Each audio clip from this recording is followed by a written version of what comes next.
IVM.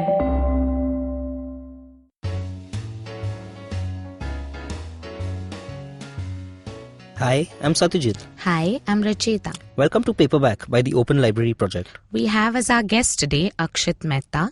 Akshit is the founder at Workspace, strategist at ETE Studio, exploring adventurer at Trawork, city lead for Fun Nights Mumbai. In the first half of the episode, we discuss The Four by Scott Galloway, that's based on the T algorithm by Galloway to become a $1 trillion company.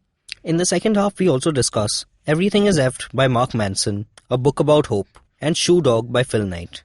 We speak about hope, nihilism, and data privacy, among other things. Happy listening.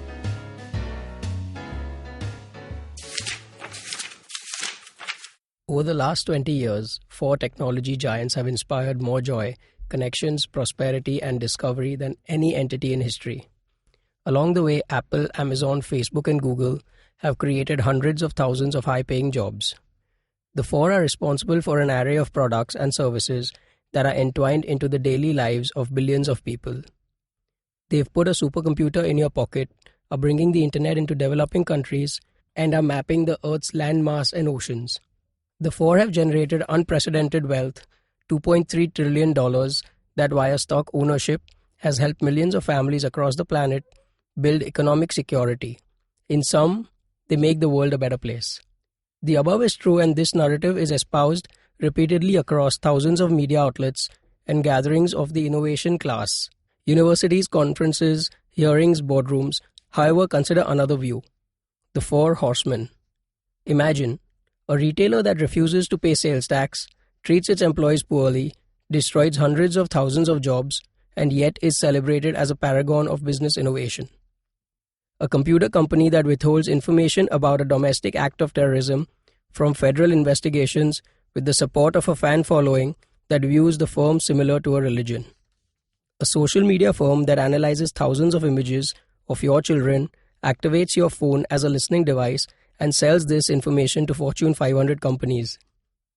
An ad platform that commands in some markets a 90% share of the most lucrative sector in media, yet avoids anti-competitive regulation through aggressive litigation and lobbyists.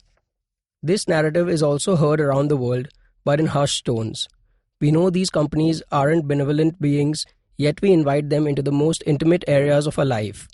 We willingly divulge personal updates, knowing they'll be used for profit. Our media elevate the executives running these companies to hero statuses to be trusted and emulated. Our government grant them special treatment regarding antitrust regulation, taxes, even labor laws.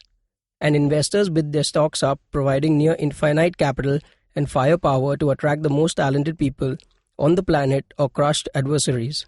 So are these entities the Four Horsemen of God, love, sex, and consumption?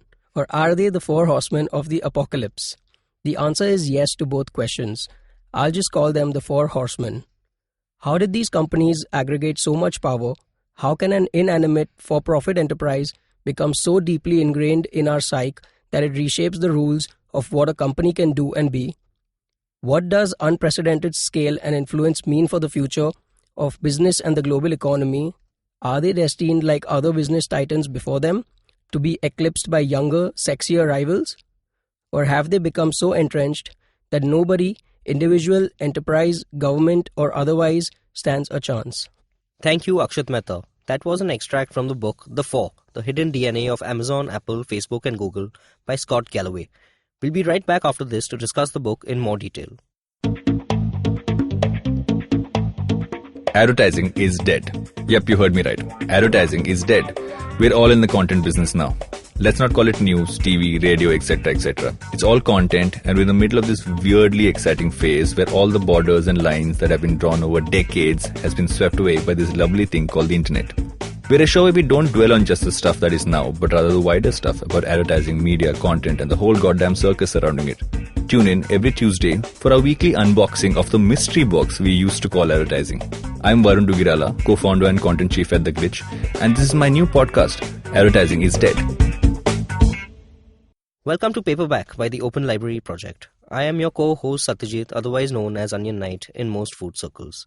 I'm hosting this podcast with my co-founder at the Open Library Project, Rachita Sharma. Hi guys, my name is Rachita. I'm an ex-banker who gave up my banking profession to follow my passion and run libraries across the world.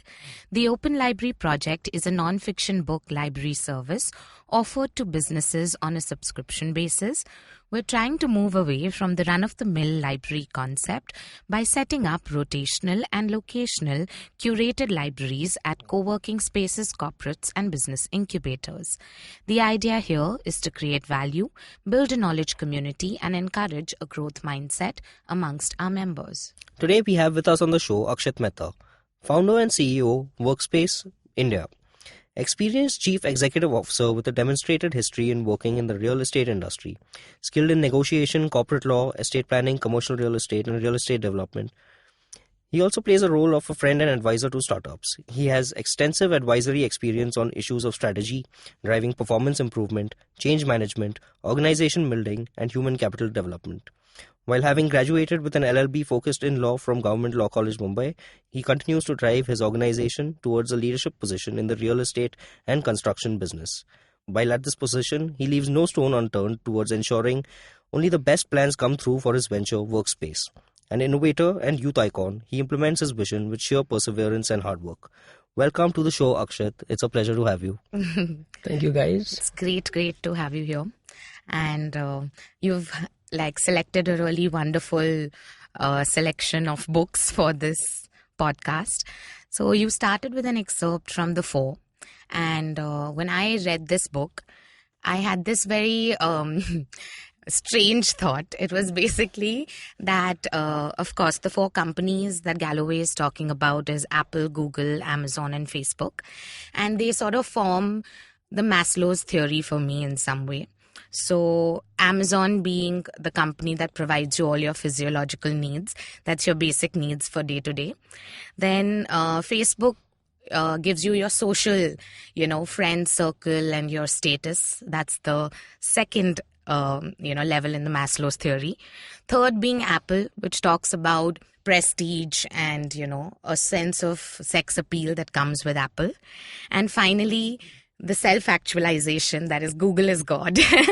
So I've made up my Maslow's theory, and these four companies actually make sure that you have to use them once throughout your days. So, tell us what really inspired you about this book and why it stands out for you. So to actually start with this book, as you very well said that, Google, Facebook, Amazon, and Apple is something that you would use in your daily life. Yeah. And it is something that has made people now want it and need it. People were not dependent as much as they are now on four of these things. You very well distinguished how all four are taking care of four different elements that a human actually needs. Exactly. Easiest format to say is Google is God, he knows everything. Right. Facebook gets you your human communities. It gets you, it's a platform for digital consumption. And fun fact, it's almost got consumers which are equivalent to 1/6 of the world. Wow. Yeah. Apple, again, sex appeal, luxury, Right. most profitable company of all time in history. And Amazon, that can feed anything. That can feed you with anything. With its Food, amazing, books, amazing music, delivery service, the same day, maybe the video. next day. Yeah, it's convenience at your doorstep. It's just all of these things, when you see it from over the top, it all claims to make the world a better place. Right. But the reason I actually went for this book was because I also wanted to know what is happening in the background with these companies. Are they The actually side of the making? coin. It's the good and the bad. Right. The good is something what you see in newspapers, what you see on the internet, what people tell you, what people talk about. But there is a really bad side to every industry. Right. It's not just the four companies, but these have been discussed in much detail with the book of Scott Galloway. And that is something that wanted me to read this book. So let's start with, so he's given, an algorithm of 8 strategies which, companies can use to become a $1 trillion company. So let's go through a few of those and then we can move to, why not use these To the bad side of to the bad side. Yeah. So tell us, giants. a few of the strategies that Galloway has mentioned, which you've actually implemented at, say, Workspace, and they've really worked out for you. So there's this T algorithm that is made, Right. which if used can make you $1 trillion company. Right. And to be honest, I'm sure I've not used all 8 of them yet. But we'll just go through the Yeah. 8 steps of the T algorithm that Scott Galloway has presented in this book. The first one is product differentiation. The second one is visionary capital. The third one is global reach, positive image, vertical integration, artificial intelligence, accelerant, and geography. So Scott Galloway kind of calls this the formula to creating a $1 trillion company. If you hit all these 8 marks, you can probably be on a much better path to getting to $1 trillion as compared to anyone else who's probably not following these 8. Right. And actually, the 4 companies mentioned are following each of these points. So they are very close to getting there. Actually, from my point of view, these 8 points, you can't be a 80% user of these 8 points. Okay. Each point has to be used 100%. at their 100% to Right. actually grow to $1 trillion company. Yeah. True. When you see the points from an overview, for example, product differentiation, Mhm. by that what Galloway means is not that your product should be different from the market, but it should be different from these 4 companies. Yeah. Yeah. Okay. It should be something that these 4 companies are not Aren't providing. doing, yeah. Right. When it goes to geography, he doesn't mean to say which city or which country you're located in. He means to go and pinpoint onto how close you are located to the best talent that you can pull out at a Right. cheaper cost and at a faster rate. That Right. exactly. So all these companies are close to Ivy League schools, Yes. and that's how they get their talent resource. So, yeah, it's an interesting take on the generic points that every company follows. But could you take us through, a few points which really stand out for you or which you've implemented? So if I had to take out one point was the vertical integration. Right. That is, you have full control over your product from conception to distribution. Absolutely. As soon as you get a mediator, you may have lost the plot because once you hand over something to another person, the total plan changes because then it goes according to that other person. That's what these 4 companies do. They've taken it from conception to distribution. Right. Amazon, End-to-end solutions. End-to-end solutions. And Which is a company that Akshit is a co-founder in. yeah, I End-to-end have just co-founded solutions that. deals with packaging. It deals with branding and packaging. Branding and packaging. So coming back to end-to-end solutions in the 4. It's for example, it's like Amazon lists its own products on the Amazon platform itself. Right. Yeah. Which seen in a good way for Amazon obviously builds up profits, but seen in a bad way for retailers, it's undercutting those retailers by selling the same product that the retailers are selling. Yeah. I think And, we had a judgment passed in India, I think around March, which disallowed Amazon from selling their goods, which goods of companies they owned equity stake in on the Amazon platform. Yeah. I don't know whether it's still in force or not, but I think that's something that you really talking about the bad side of things. Yeah. Like it's definitely good if you're Amazon.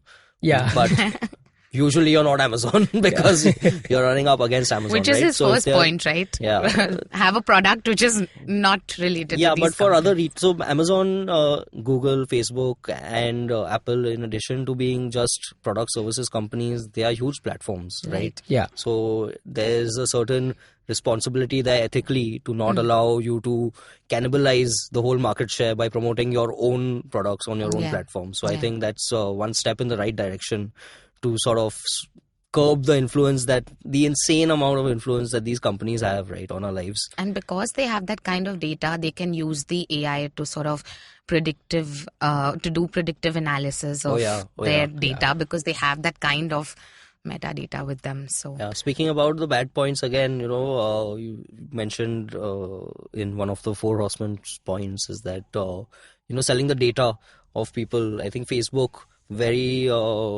recently has been brought to task for selling data to Cambridge Analytica for influencing the 2016 presidential elections in the United States, where we don't even know that our data is being sold. Yeah. Sold, let alone we don't even know that it's being collected on such a grand scale, right? yeah. What do you think about pros and cons of these companies? So, as you were saying, Facebook, in fact, Facebook honestly sells our most intimate and private data to the highest bidder. Right.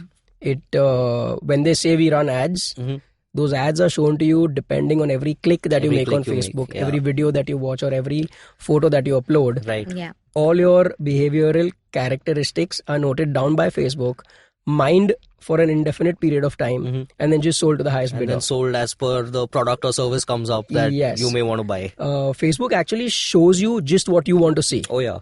Oh yeah. not what the world wants to show you. I think we've all been a victim of that circumstance, Yeah, where yeah. we've randomly spoken about one thing one day, and the next day You're seeing ads. you're seeing ads for the exact same thing, and you're But like, that's wow. what I think, like while they may have a lot of negatives, this is definitely a positive for you as a business person, because if you can use these platforms to sort of, capitalize on this data and to sort of use that predictive analysis to get your product to the right customer, then definitely it works, right?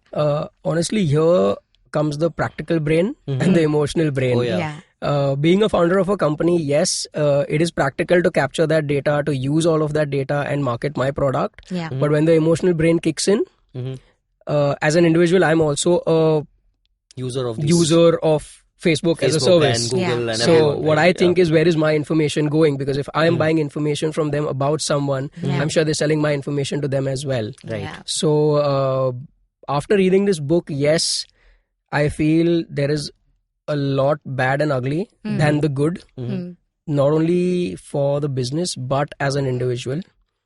Also, as we said, Facebook has almost 1/6 of the world's population. Yeah. To reach that kind of a metric for a business like mine needs a lot of capital, maybe needing a lot of resources, maybe needing a lot of AI to actually tap into that. It is not as easy even for a business to kind of get all the benefits out of such a thing. So you're saying it's less effective and more harmful, basically. It's less effect, yeah. Okay. So I have a thought on that before we go to break is, so we are getting all these services for absolutely free in most cases, which is Google, Facebook, a lot of the social media platforms. So my contention is that we are willingly paying the price with our data to access the convenience that these apps provide us. Right. Because the other choices don't use the apps, but Exactly. then you're just living a half life. You're living a life that is not fulfilling to its full potential, living in a digital age, right? So the other thing that I think needs to happen is there needs to be data transparency across the board. So even if you're collecting my data and selling my data, hey, let me know where you're selling it, to whom you're selling it, and give me a percentage of that sale, man. It's my data in the end, right? So maybe that's something we could look at as a business model that would make people happy, right? Yeah. Because data is going to be collected. It is the oil of this century. So, In fact, Google has become a modern day confessional. Right. It's something like before you actually tell your better half that I'm suffering from something, you'll ask Google. Right. Google picks that up, takes it as your need, Yeah. and starts giving you answers accordingly. Right. Your Google knows more than you tell your family also. Yeah, for sure. So it's honestly, as Galloway has said, digital global god is Google. That's right. So it's and they claim that they do not own any of the data that you're giving them, but they still do make a lot of profits out of it, right? Right. So as you said, that there should be a business plan where if I'm giving you my life, you need to give me something in back. return. Yeah. But I think they more should. than just convenience of using your app. But then when it comes to that, it's like they can very easily say, okay, we're giving you Gmail, which is free to use. Exactly. You don't need to pay for it. So the price we're paying is with our data, right? In a way. Yeah.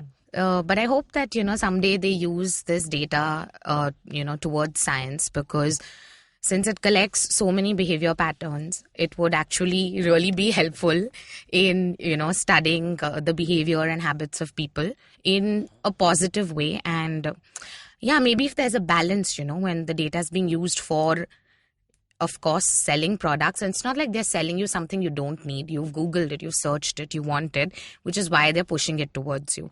But, if there's a balance in the ecosystem and they're also using it for good, then I guess that would be their redemption. We can only hope. Yeah, because there was this one thing which Apple faced a lot of criticism in was, I don't know if you all remember the 2015 San Bernardino attacks, which took the lives of 14 people. Even though the court order said that Apple should be unlocking the phone of the attacker. Shooter or right. I don't know if of the attacker, but Apple denied that, saying that we don't own that. Okay, so that's where they play it to their advantage when it comes, and you won't believe it was partially backed by public as well. So those are those few things where if they own the data, as you mentioned, they should use it for some science or something good to happen. Then this is something that should not have taken place, and it should have been much easier for the FBI or the government to kind of pull out data from the attacker's phone. Absolutely. An unfortunate situation. So basically, if people want awareness about where their data is going, this is a good book to read. Yes. And on that glum note, we're going to take a short break. But when we come back, we're going to be discussing Everything is Fucked, which is a book all about hope. So stay tuned, everyone. Hello, everybody. Welcome to another awesome week on the IVM Podcast Network. If you are not following us on social media, please make sure you do. We're IVM Podcast on Twitter, Facebook, and Instagram. And also, just a reminder, if you like what you're listening to, take a screenshot of what you're listening to and tag us on social media, and we will repost your post. Also, please do tell a friend if you're enjoying a podcast which you think a friend would enjoy. Do tell them. I think that is something that really helps us. I think that we do see, increases in listenerships when you guys do that. So please do tell friends that you are enjoying what podcast you're listening to. Last week, we launched a new show called Agla Station Adulthood with best friends Ritasha Rathod and Ayushi Amin. They talk about their journey into adulthood. On the first episode, they discuss crushes and female friendships. And on this week's episode, they try to crack the code on how to adult. You can also catch Ritasha and Ayushi on This Week Cyrus Says, where they talk to Cyrus about the podcast, what constitutes acting like a grown-up, and Ritasha gives Cyrus detailed instructions to reach Mud Island. On The Scene and the Unseen, Amit Verma is in conversation with economist Mohit Satyanand about what constitutes the economic crisis. On What a Play, Akash and Siddhartha joined by fellow comedian Harmanpreet Singh. They talk about fast bowler Jofra Archer, the India-West Indies series, Ravi Shastri getting reappointed as coach, and a whole lot more. On the Edge and Sledges Cricket Podcast, Ashwin, DJ and Varun discuss the Gale Storm, Shreyas Iyer's beautiful knock, Virat Kohli striking a century, Steve Smith's injury, and a lot more. On The Origin of Things, Chuck narrates a short story about an old brand. It might just be the shortest podcast in IVM history. Check it out. On Marbles Lost and Found, Zen and Avanti are joined by podcast producer Janam Diwan for part 2 of dealing with grief and loss. On Mr. and Mrs. Binge Watch, Anirudh and Janice discuss Netflix originals Glow and Orange is the New Black, which are back with new seasons. On Keeping It Queer, Naveen and Farah talk about the differences and similarities between gay dating and straight dating. Their guest is Mansher Singh, a writer and web series creator. On our Kannada podcast, Thale Arate, Dr. Chandan Gowda joins Surya and Pawan for a conversation on the cultural politics of development in Mysore. This week on the Filter Coffee podcast, Karthik Nagarajan talks to the founder of Kriya, Praveen Shekhar, about professional speaking. And with that, let's get you on with your show. Welcome back, guys. We still have with us Akshit Mehta. Hi, Akshit. Hi. I've just been informed that we run a curse-free podcast. So the book that we're discussing is Everything is Effed by Mark Manson. So tell us a little bit about this book. This is the sequel to The Subtle Art of Not Giving an F by Mark Manson, right? Which was a global bestseller. I think it changed a lot of perspectives on things. So tell us a little about this book. I'll take it back to the previous book first as to when I bought that book and I read that book, I didn't expect what was in that book. Okay. And it did change my perspective in about how not to give an F about small things in life and go for the big kill, as they say. Right. Leading into Everything's Effed was when I read the title is that it's a book about hope. Mm-hmm. I just wanted to understand how people perceive hope, how we are, brought into this world that if everything is effed, why actually do anything for it? Right. So That's what nihilism is, right? Yeah, yeah. So as you said, Eminem keeps saying it. And the reason when I read that it's a book about hope, the first thing that caught my mind was that to act without hope, to not hope for the better. Okay. So to be better in this moment and the next and the next and the next. Don't just keep hoping for something. Do something so you don't have to hope anymore. Right. Yeah. Right. So that is what made me want to read this book more and more. Okay. And it was a pretty good read in terms of how you can use your hope to your strengths.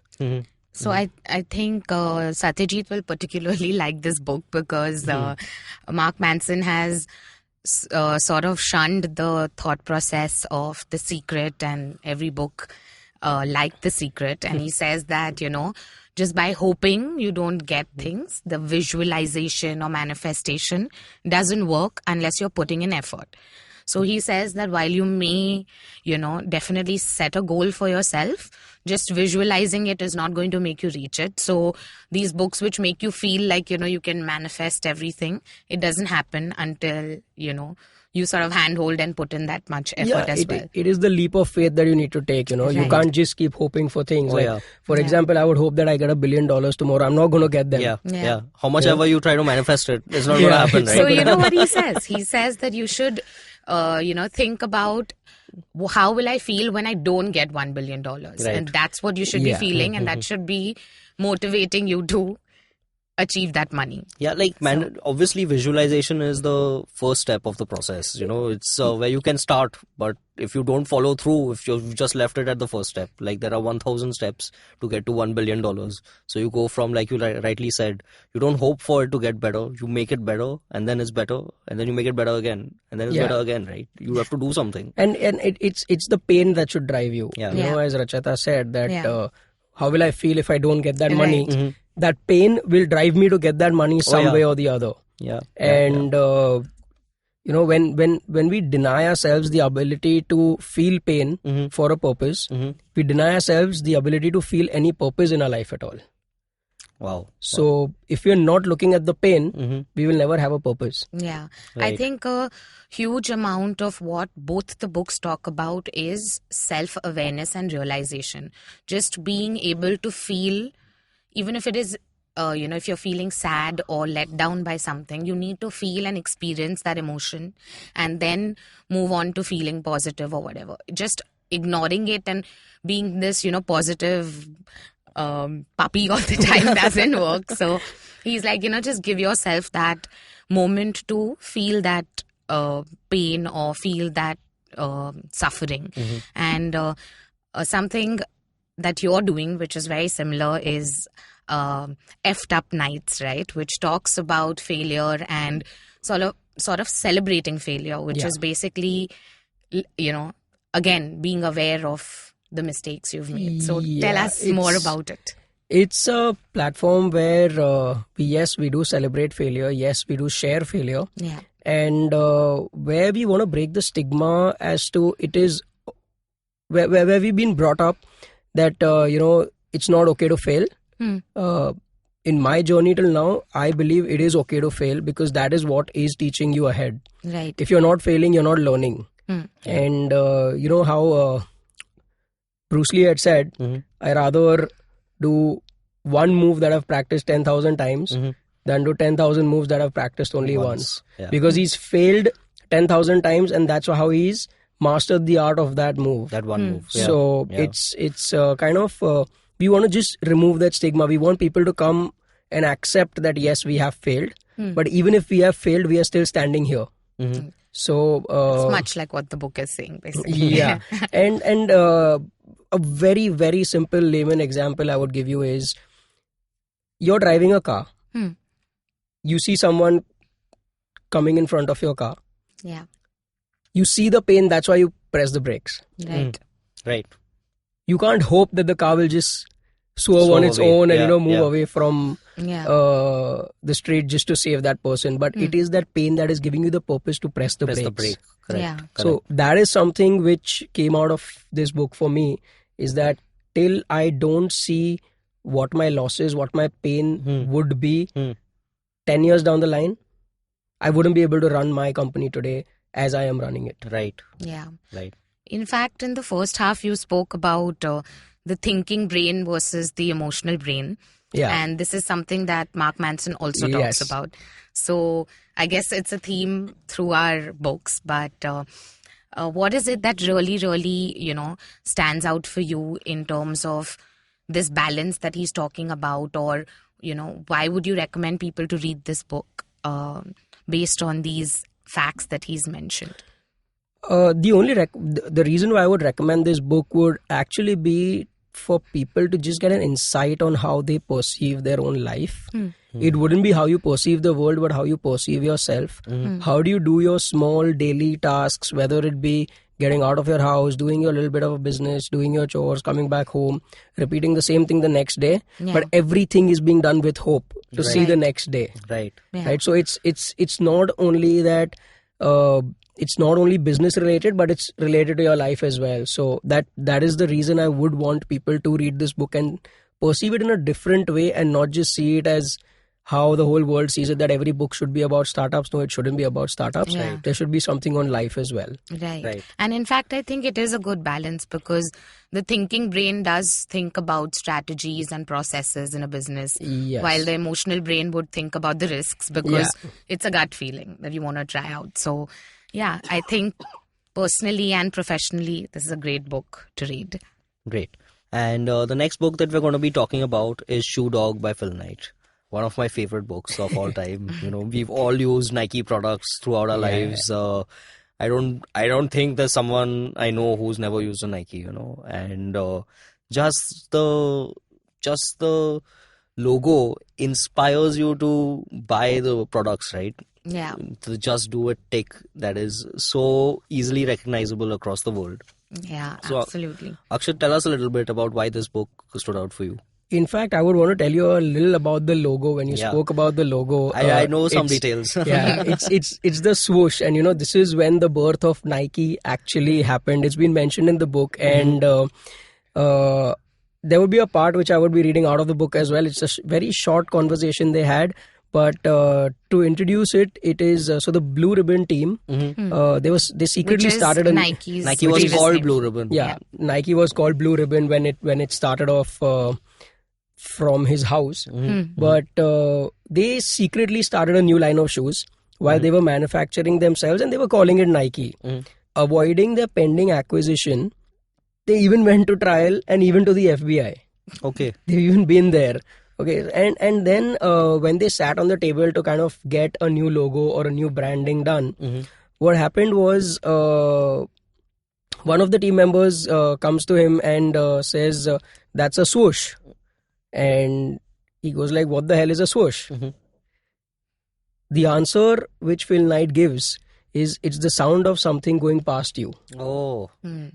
They loved it because Nike was born for people who run. Right. Yeah. It was for athletes. It was for those people. It was when running was everything. Yeah. That's how Nike actually came into the picture. In fact, Phil Knight got inspired by the Onitsuka Tigers. Right. And that's how the name Blue Ribbon also came about. Yes, so he was a distributor for Onitsuka He was a Tigers in distributor for them, America. right. Yeah. And he faced a lot of issues with the distribution channels, trying to get a monopoly of his own, and it's as all businesses are. Yeah, as all businesses But that's what actually led him to create his own shoe line, Nike, which is, I don't know, by far one of the most growing industries, which we have seen as kids and today. Yeah. Because everyone owns, as you said, one Multiple Nike. Nikes. Yeah, multiple Nikes. I think I'm wearing Nikes right now. Yeah. Oh yeah. So in fact, like he also mentions, 3 points that you should which really drive your business, which is one that, you should lose all the money you can when you're young, because you can be broke, you can afford to be broke. And the second one being that you should get a mentor or a partner who complements your skills. And I think Bill Bowerman was that person for him. And you have to hire great talent. So that we've also spoken about previously with the Big Four. So yeah, I guess it's a lot of commonalities in the 3 books. Oh yeah. When Nike was born, they had their own set of problems, hiring, production, factories, exchange rate, quality issues, no internet. No Yeah. internet. How do you do Imagine sales? how do you do business in a no internet era, right? Like, So- I can't even imagine it. They didn't have a Nike.com at that time, but oh yes, he really they had a lot of troubles. But the senior management of Nike, as they showed, which was called butt faces, Okay. was their team meeting, which was every week. So it was called a butt face meeting where everyone would just shout out their voice. They would just shout out their opinions. There was never one person talking, 10 people listening. Whereas Okay. everyone just putting their own opinion on the table. Okay. But there was a lot that happened out of that. In fact, the Nike logo, the Nike name came out of one of those butt face meetings. Okay. So that was a really It's an good interesting way to run a meeting. thing. Oh, yeah, it was a retreat. So the Right. butt face was the senior management retreat Okay. Okay. for Nike. For Right. Blue Ribbon, For Blue at Ribbon the time. at the time. Which converted to Nike later. Okay. So it was pretty interesting to see that how without having that millennial nature, without having internet, without having the resources that are required to actually run a business today, how Phil Knight from a small shoe manufacturer from his house has become one of the most globally acclaimed brands in the sports of running Oh, definitely. and sports now. So this book you would recommend to just athletes maybe, or everyone in general? Oh, I would recommend it to everyone. It's a true struggle, right? It's a roller coaster I mean- of a life. It's a true struggle. It doesn't need to. In fact, I wouldn't recommend athletes to read it Right. because they don't know what is behind and how he actually got the Nike shoes and what he's gone through to make that. I would actually ask a normal person to read it, a layman to read it, because it'll teach him that not everyone succeeds at the first instance. Yeah. Right, Yeah. yeah. You need to persevere. He was through broke. the- He was broke. Middle of his business. In the middle of his business, he was broke. Right. Anyone would give up very easily, but he didn't. He went and took more debt. He went and spoke to more people, and that's where he started rebuilding again. So I think it's safe to end with the moral that everything is effed, but just do it. Oh yeah, Yeah. that's Nice one, Rachita. Thank you, And- guys. So Akshit, where can we find you on social media? Oh, you can find me on Instagram, on LinkedIn, on Facebook. All of it is Mehta Akshit. Okay. And where can we, Workspace is also available, VORQSPAC, right? Yes, it's VORQSPAC. We are changing the way the word work is read and written. Right. And experienced. And experienced, yes.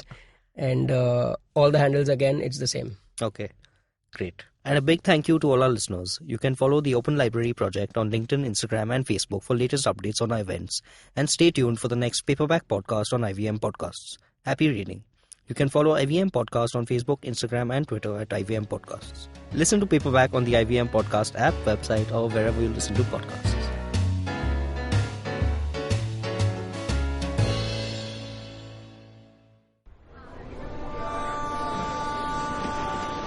Did I just catch you on your way to work? Or did you end up pulling an all-nighter? Let me guess. You have a packed schedule for the day, the week, and probably the month and the year. That's a lot for your mind to handle, don't you think? This buzzing chaos also brings tons of negative thoughts. Am I right? Try spinning that bottle in a positive direction with me, Chetna, on the Positively Unlimited podcast, every Monday on IBM Podcasts. It's time to change your life one alphabet at a time.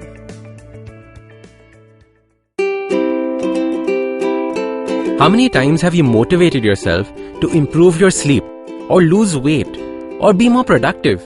How many times have you failed? Hi, my name is Ashton Doctor. Tune into my show, The Habit Coach Podcast, where we focus on creating small, tiny habits to improve your life instead of those big, impossible tasks. So make listening to me a habit every Monday, Wednesday, and Friday on the IVM Podcast app or ivmpodcast.com or on your favorite podcasting app.